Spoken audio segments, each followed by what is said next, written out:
Okay, the square body is up in the air, and I have completed putting in the steering box support, and I'll show you what that entailed. So let me move the light over here. So you can see that bracket, that's on the front of the box.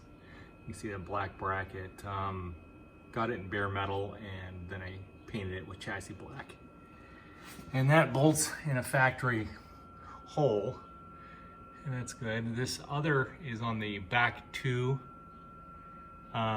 supports for the steering box, and then it bolts into a fairly factory position over here.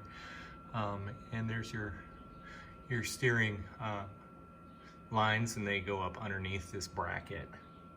Pretty slick little deal. Doesn't take long to install. Probably took me longer to get the truck up on the rack than maybe putting it together. But here's the situation. You can probably see at the very bottom there, and I'll point it out with my finger, right there. There is a piece of metal that was arc welded into the back of the frame because they had this problem before. There's a couple of other support pieces down in here on this frame rail, but then they took some putty of some sort and then filled up the hole with putty. Doesn't look broken or anything. It's just a funky hole. So I sprayed some black paint in there. In any event, I'm gonna go drive it now. We'll see what happens. Okay, I took the truck out for a drive, and it did really actually pretty darn good. At this point, a couple suggestions. For me personally, I would probably put a brand new steering box in it. I know it's expensive, it's around 500 bucks, but you know, at the end of the day, it's gonna give you a lot more stability.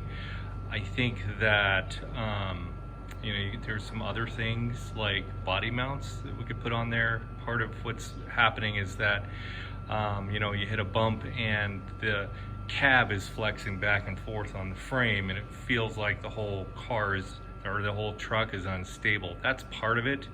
Another part is the steering wheel's too small. I would put a factory steering wheel back on it, probably add a lot more stability. I think it's drivable, you know, on backcountry roads.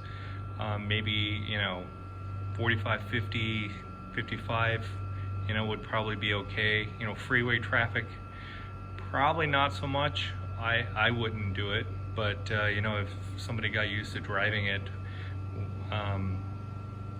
then you know, it'd probably be okay.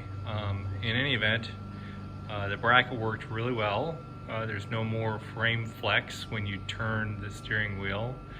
And I think at this point, problem solved. I think next move is maybe putting a grill together and you know, this is and that's, and doing whatever you want to do. In any event, there you have it. See ya.